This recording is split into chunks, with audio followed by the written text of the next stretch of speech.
Bismillahirrahmanirrahim. Assalamualaikum warahmatullahi wabarakatuh.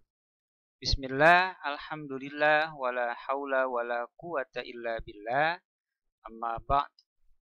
Puji dan syukur tidak henti-hentinya kita panjatkan kepada Allah Subhanahu wa taala, di mana pada kesempatan pagi ini masih memberikan kepada kita umur yang panjang, kemudian bisa melaksanakan pembelajaran jarak jauh untuk menuntut ilmu.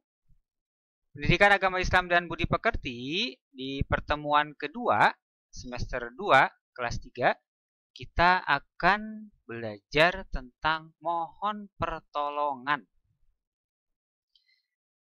Tentunya di antara kalian atau saudara, tetangga ataupun orang lain pernah mengalami ini ya. Pernah mengalami hampir tenggelam. Nah, di sini kita membutuhkan pertolongan nih. Ya, butuh pertolongan orang lain. Kemudian juga ada yang dijamret atau dibegal. Di sini kita butuh pertolongan orang lain. Kemudian juga bisa orang yang tersesat di hutan. Dia bahkan bisa berhari-hari. Bahkan ada yang tersesat di hutannya itu sampai hitungan bulan itu ada. Dia bisa bertahan karena memakan apa saja yang ada di dalam hutan. Tapi dia tidak bisa keluar. Kenapa? Karena tidak ada yang bisa dia tanyai. Kan di hutan itu hanya ada pohon dan binatang. Nah, ketika seperti ini tentunya yang tempat kita bergantung, tempat kita memohon pertolongan itu hanya kepada Allah. Manusia membutuhkan pertolongan. Jadi tidak ada manusia yang bisa hidup sendiri. Contohnya ketika kita sedang sakit tentunya kita membutuhkan pertolongan dokter. Kemudian ketika jalan macet kita membutuhkan bantuan polisi. Kalau orang biasa mengatur lalu lintas itu jarang berhasil. Kenapa? Karena orang-orang berani menyerobot ya. Terus tidak patuh, tapi ketika ada polisi, dia tunduk sama polisi karena takut ditilang. Gitu. Kemudian manusia membutuhkan pertolongan orang lain juga. Kita yang di kota tidak bisa menanam padi. Tapi yang di desa lah para petani yang menanam padi. Coba kalau petani tidak menjual padinya, kita makan apa? Ya, tidak ada, tidak mungkin kita terus-terusan makan mie. Dan mie juga itu kan dari bahan-bahannya itu dari desa-desa. Ya, dibuat atau bahan pokoknya itu dari pedesaan yang ditanam oleh para petani. Jadi manusia itu saling membutuhkan satu sama lain. Namun jangan lupa bahwa tempat kita bergantung, tempat kita meminta pertolongan, memohon pertolongan sesungguhnya itu hanyalah kepada Allah Subhanahu wa taala.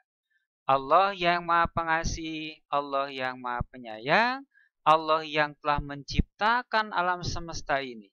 Allah yang telah menetapkan rezeki setiap seseorang, maka mintalah selalu pertolongan kepada Allah Subhanahu wa taala.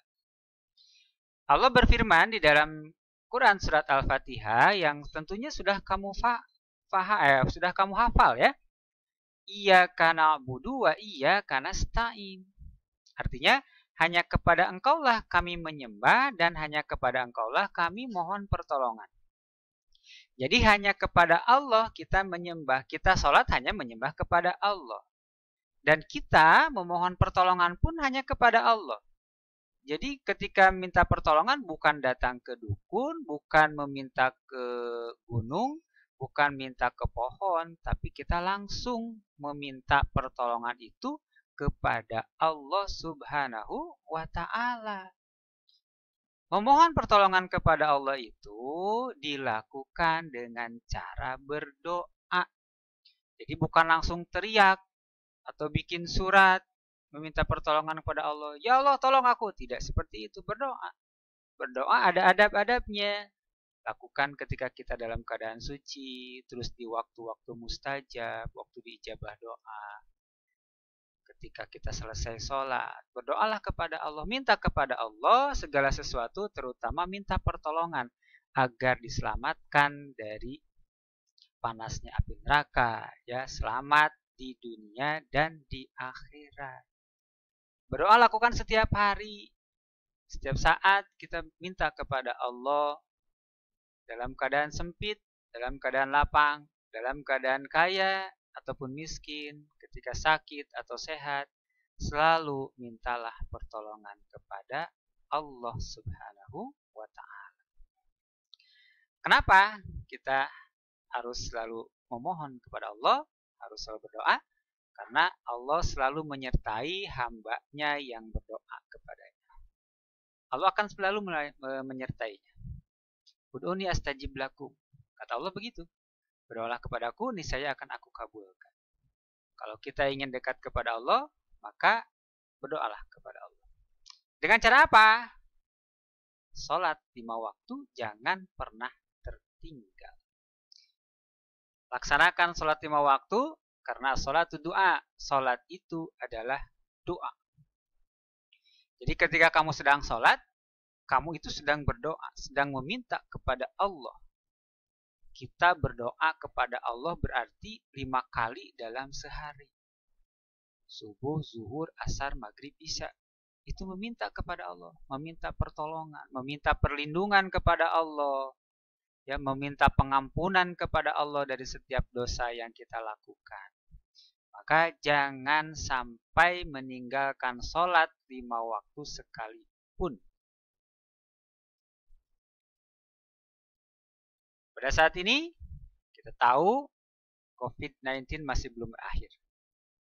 Ayo, kita sama-sama meminta kepada Allah, mudah-mudahan Allah Subhanahu wa Ta'ala segera menghilangkan COVID-19 di muka bumi ini, kita semua disehatkan, dan pada akhirnya kita bisa berkumpul, belajar kembali di sekolah, berlari-lari bersama, kemudian melakukan aktivitas kepramukaan, berjabat tangan dengan teman-teman tanpa was-was, tanpa rasa takut, sehingga kita bisa menggapai cita-cita yang kalian inginkan di kemudian hari.